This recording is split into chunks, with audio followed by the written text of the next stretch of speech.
Right, so this is a pick a card tarot reading. Well, it's more of a poetry tarot reading, this one actually. I do poetry tarot readings around festivals, and I use these books that I've written. So the poems in this book have been written over 20 years, and they cross the whole gamut of human experience during that time. And so sometimes they are used to channel messages for people. And that's what I do. So here is one such message, and basically for this one you pick a season. So the books are based on the seasons, the 4 seasons. Spring, this is spring, I'll just show you that there. We got summer, we got autumn, and we got winter. And now one way to pick is that you could pick based on the person's birth season that you want a message from, or you could pick on your season, your birth season.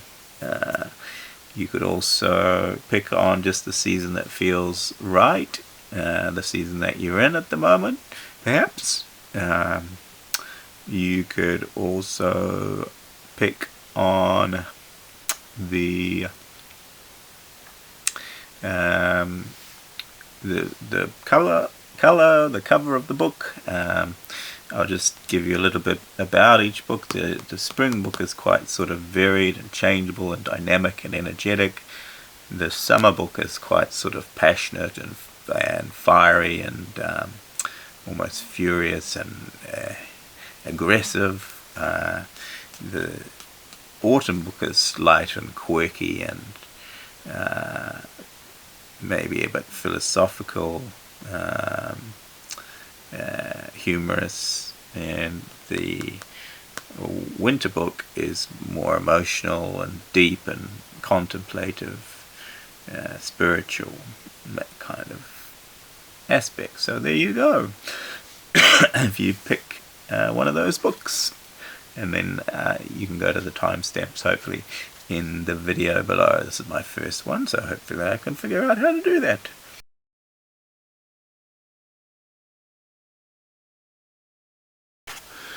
Okay, welcome. This is group number 1, or whoever chose the spring book. Now this will be your channel message from your person. I just do a little bit of light language at the beginning to help tune into the frequency of the people listening and what the right poem is for them. Okay, so here we go.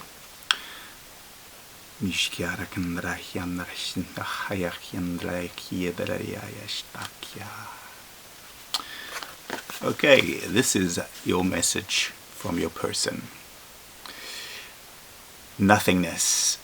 Round and round and round in circles, the crumbling edifice of happiness deteriorating into a fragile sense of madness, another genius gone to waste in the echoes of insanity. Starry eyes turned crazy eyes, wide-eyed childlike wonder of 1,000 million galaxies beating inside my head. I have been to Pluto, Jupiter, Saturn and back, tasted the Milky Way and been through 7th heaven and 7th hell.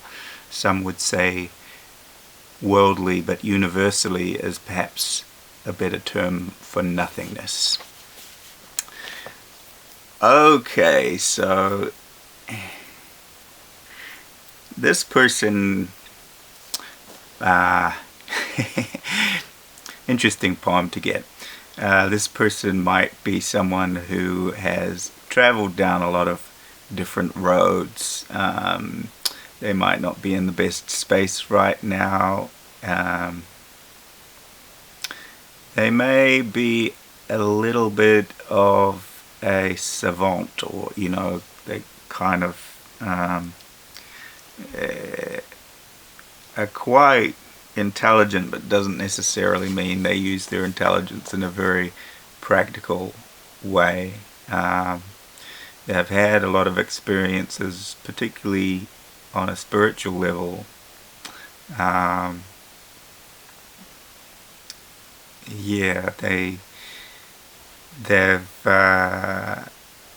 been through many lows and many highs. They're quite worldly,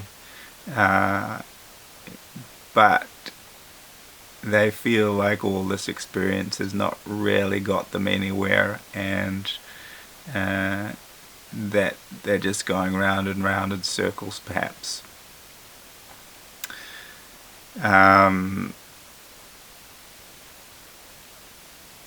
They feel like their energy has been wasted. They feel like they've got a lot of potential, but it's going to waste. That they had a lot of potential, but because it's not getting used anywhere, it's driving them mad. And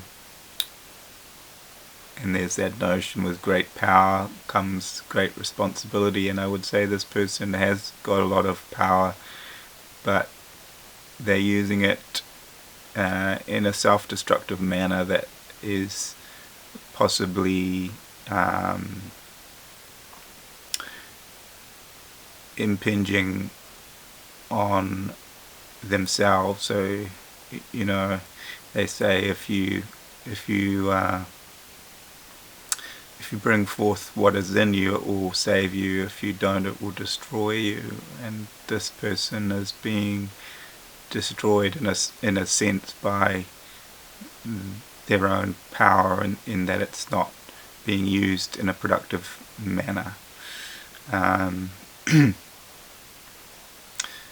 So yeah, that's their message to you. They feel, despite all the experiences that they've had, that they feel quite worthless.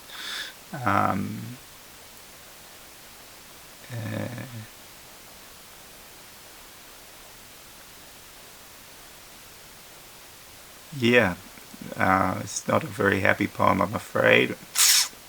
Bit of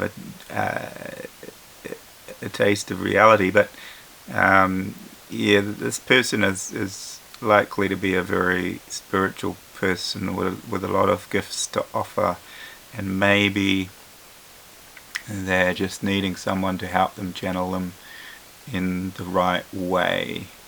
Someone who's a little bit grounded. Maybe that's you, who can help them to, you know, with the practical side of things, and just sort of, at the moment all their ideas are caught up in their head and they're not going anywhere. And they might well be a genius, but they're having trouble sort of with the grounding aspect. And maybe someone like you is the perfect person to help them with that. Because at the moment they're feeling a bit hopeless. Alright, that's your reading for today. Okay, so this is a poem for those who chose the summer book. Now, what I do explain to this in the spring one is that I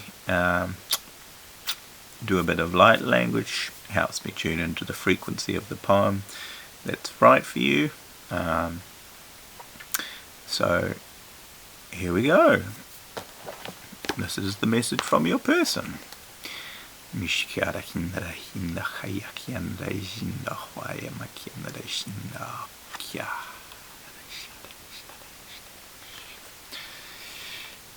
Okay, this poem is called Matt, You're Fat. Now, this could be from a friend, Matt, or it could be that your person is Matt, or it could be that... anyway, we'll see what it says here. Matt, you're fat. You've a friend at that for 15 odd years. Something like that, fancy that. Matt, you're a mate, you're a really good mate for 15 odd years, give or take. You've been my mate. We met each other in the years at school. That's quite cool, 15 odd years since I met Matt, my mate Matt. What's a good deal of fat, fancy that. In those years, we've seen a lot of things. Lord of the Rings, you got some bling. I learnt to sing. Axis and allies, talisman and bowling. Table tennis, anyone, a game of pool, I won again.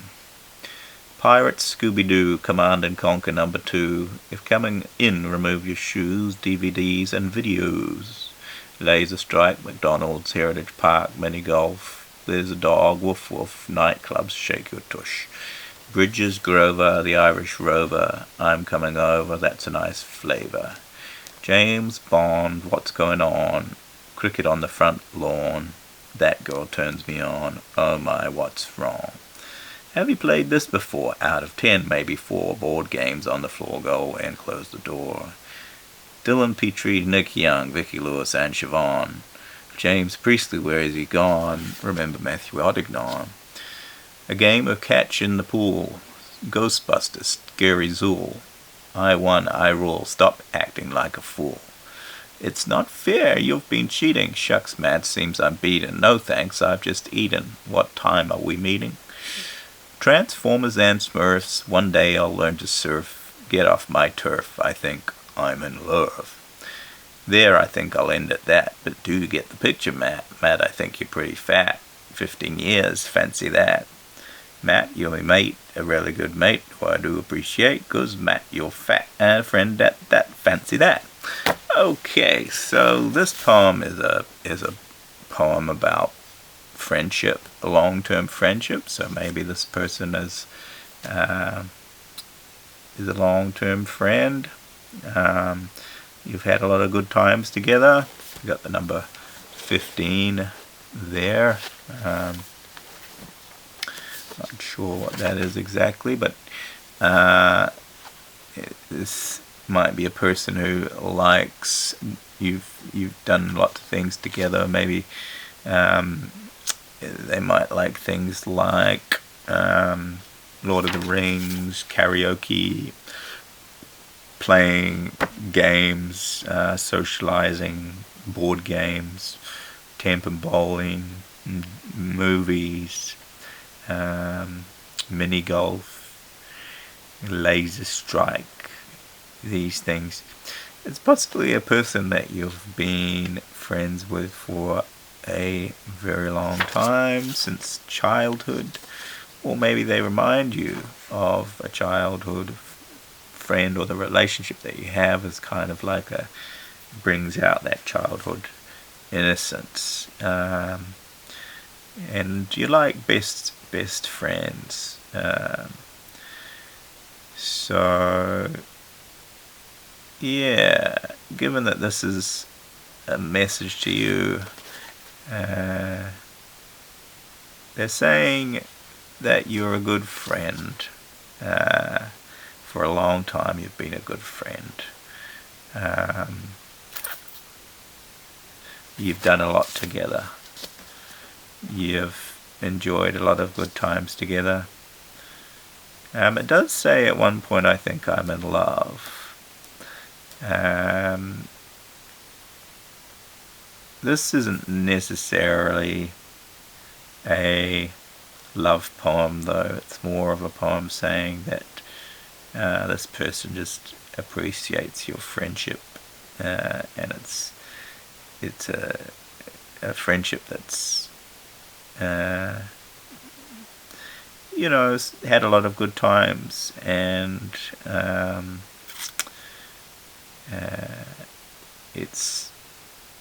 you've lived sort of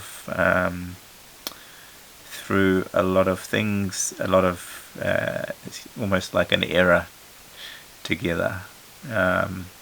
There's a lot of memories that you've created, and that's saying that they really appreciate you. Now, this person doesn't have to be you. This could be a poem for you. Could be called Matt. When they're saying Matt, you're fat, it's not Matt, your fat isn't big, it's fat as P-H-A-T. Matt, you're cool.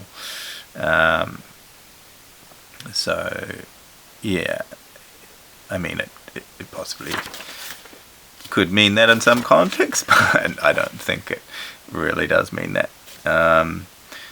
But yeah, so it's just sort of saying that they really appreciate you as a friend. They love a lot of things that you've done together, and they love the relationship that you have together. Yeah, you've spent lots of good times together, and that's basically what it is. Okay, a good, solid friendship. Now, like I say, you could be Matt, this person could be Matt. It's not necessarily about a Matt. It's about the notion of friendship and camaraderie and growing up together. So that's kind of what this poem is about. Just a little bit of an addendum. I think also, this poem speaks of friendship, but it could also be speaking of long-term companionship, someone who you could perhaps be spending the rest of your life with. So it's just because it's a poem about friends, that's the kind of relationship that can make into a long-term kind of thing. This has long-term potentially. It's kind of like a best buddies kind of scenario. Through many different experiences you stick together. They might also have an inclination towards the 80s. They might have grown up in the 80s, or they might enjoy the 80s. You got things like Transformers and Smurfs and those kind of things. But yeah, that's the gist of this reading. Okay, this is your reading if you picked the autumn book. So what I explained before is I do a little bit of light language to tune into the frequency of the people that are listening, to pick the right poem for you, and then we'll read the poem and have a little bit of a discussion about it. Okay.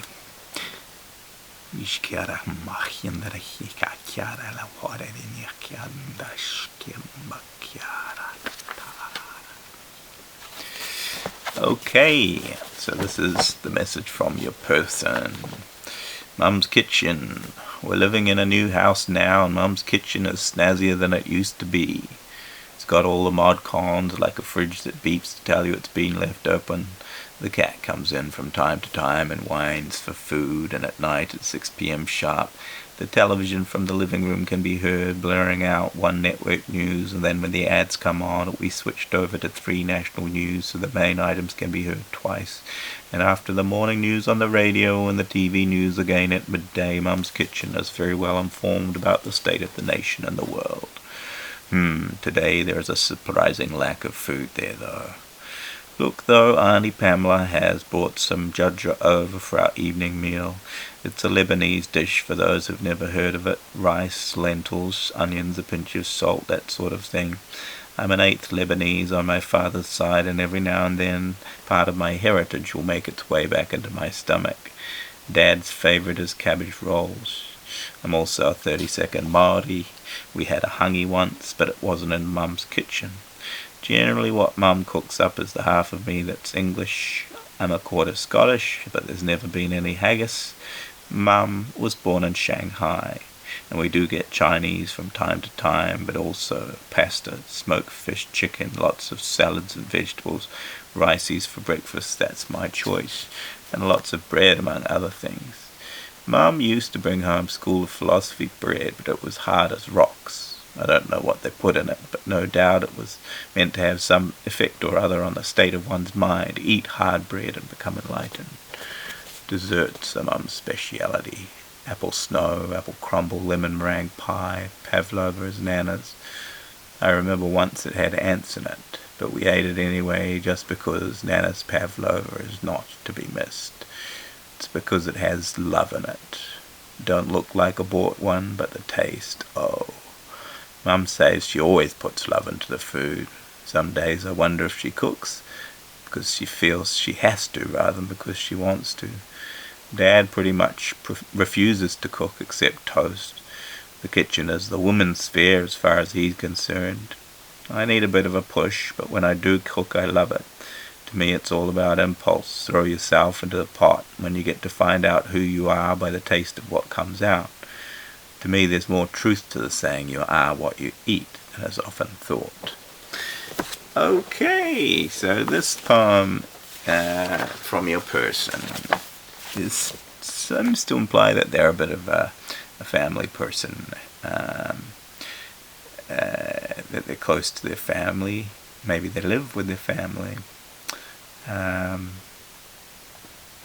They might be someone who has a cultural heritage or mixed heritage with a lot of different cultures coming in. They might be quite philosophical. They might like cooking and food, and their culture comes out in the food that they have. They might have just moved house.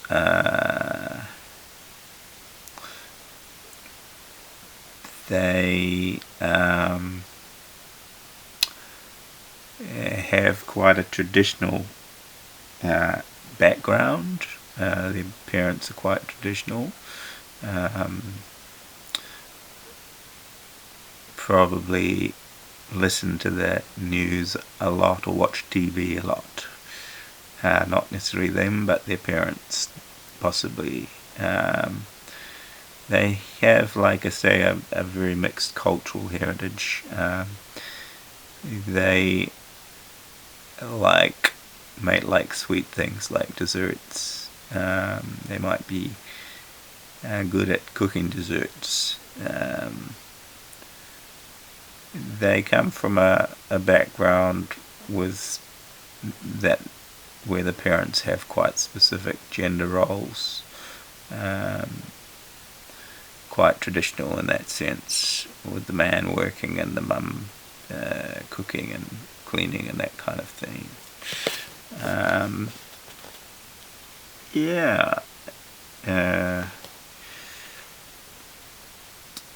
They have a kind of lightheartedness to them, and a quirkiness. Their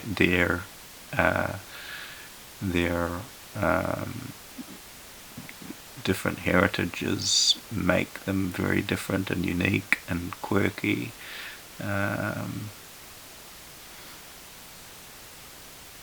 Their family might be a little bit crazy, but a bit kooky even, but that's what makes them interesting. They're likely to have had quite a interesting life and exposed to a lot of different influences, spiritually, philosophically, while still having quite a traditional background.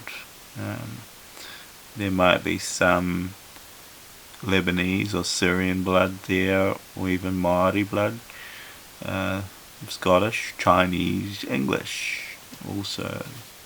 So we've got all those things there, all those elements.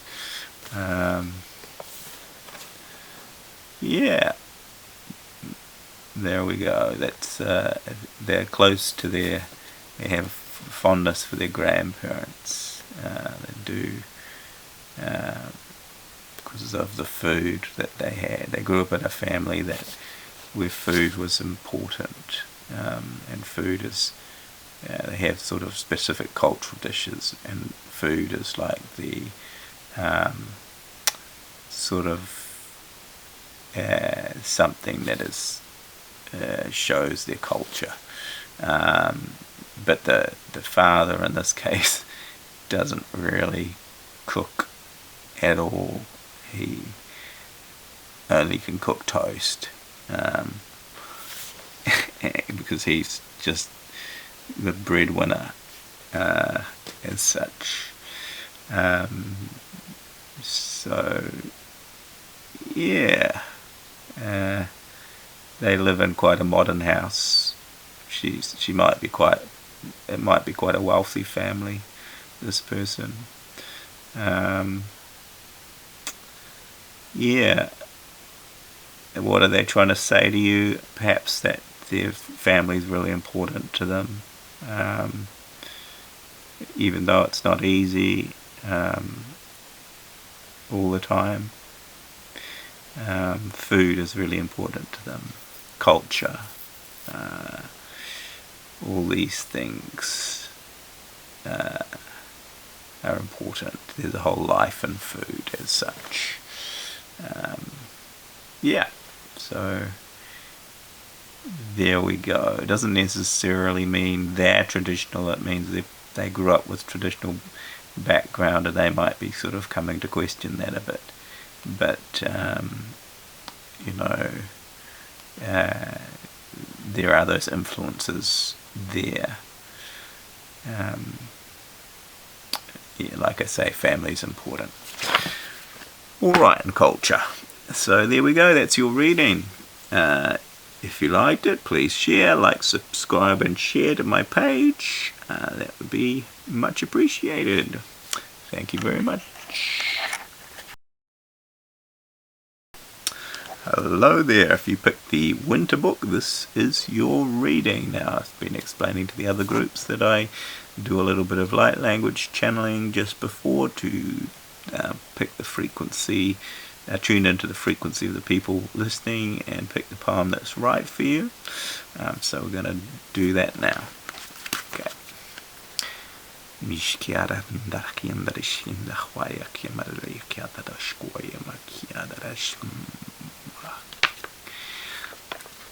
Alright, here's your message from your person. This is called Refrain. Even though I'm broken, I still believe in infinite possibilities. Even though I'm broken, I still believe that one day soon you'll deliver me. It's the light in your eyes that keeps me alive, and the cup of sunrise that's disguised in your smile. Even though I'm broken, I still believe that one day I'll be free from the fiend. Even though I'm hurting, I still believe in angels, nymphs, and fairies. Even though I'm hurting, I still believe that one day soon I'll be set free from the chains and the reins and the searing pain and the stain in my brain of the sad refrain. Even though I'm hurting, I still believe that this blind man will one day see. Even though I'm dying, I still believe in physical immortality. Even though I'm dying, I still believe that the meek will inherit the earth and the sea, and the fire in my heart will one day start to desire to be part of a new world apart from this old world of death, corruption, and disease. Okay, this is an interesting one. This person might be going through a bit of a hard time right now, but they have hope. Things have been a bit bleak. They're battling with their demons, but seeing you, and this is whether you're male or female, it gives them hope, and it gives them a joy, and it keeps them alive as such. It gives them that hope. They get hope from the joy that you bring them, or the light in your eyes. this person might be quite mystical, and quite spiritual, and possibly even a bit religious, but they like things like fairies and angels and nymphs and these kind of things. They might be, they might believe in angel numbers and guardian angels and these kind of things. They're hurting at the moment, and they know they're hurting, and they know that it's a bit boring, but they have hope that they'll get through whatever it is that they're going through, and they want you to wait for them. They have hope for your relationship. They're very fond of you, and they put huge emphasis on it.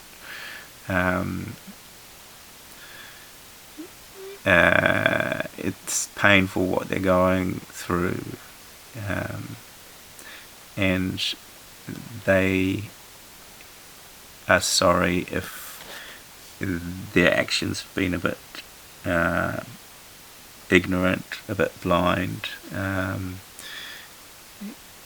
They're sort of moving through their shadow, and they have hope that they will make their way through this and get out the other side.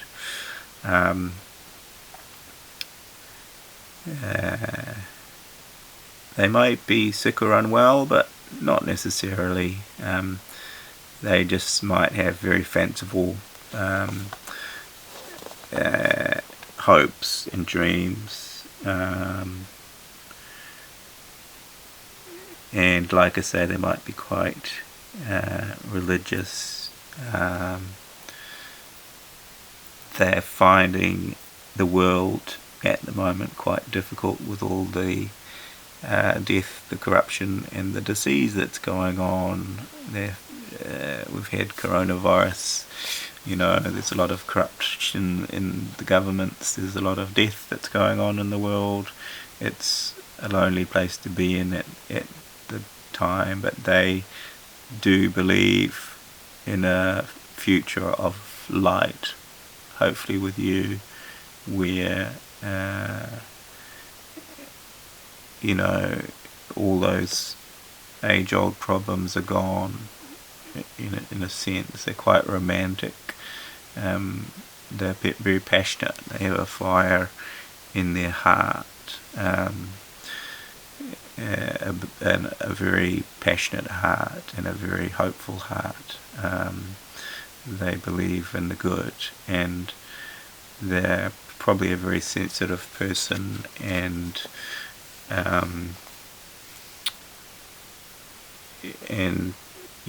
they have a kind of spiritual version of the world where they might be a kind of what you call a star seed, where they've felt a bit like they come from a different planet, and life has been really hard for them, and they're quite quirky and unique in a sense, but they believe that their time will one day come, and they believe that you're a big part of that. So they put a lot of hope in you, and they find that you bring them hope, and within the darkness, you bring them a little bit of sunrise with your smile. So, and they really believe that they can see the other end of this and get through it, get through their shadow, battle away these demons, and they're very positive about that and passionate that about it, even though they're hurting a lot or have been through a lot of hurt and pain. They really do have a sense of hope when everything will come right, and their dreams will come true, and you'll create a heaven together as such. It's like a sort of spark that's in them, but it hasn't yet quite manifested, but they have a lot of hope for it, even though they might be quite depressed or down right now. Yeah, or sad. Their life has been a sad song, if you like, but it's the sadness is something that they've gone through in order to get to the light. The difficult times are, challenging times burn them and make them a strong, vulnerable person, a vulnerable person, but a very strong person, a sensitive person. It's open. They've been opened up by their challenges rather than closed by them, and they have a strong sense of justice and of that things will come right eventually, once they get through the other side. Yeah. Okay, that's your reading. If you enjoyed that, please like, share and subscribe to my channel. I'll be doing more of these, hopefully. Thank you for joining me.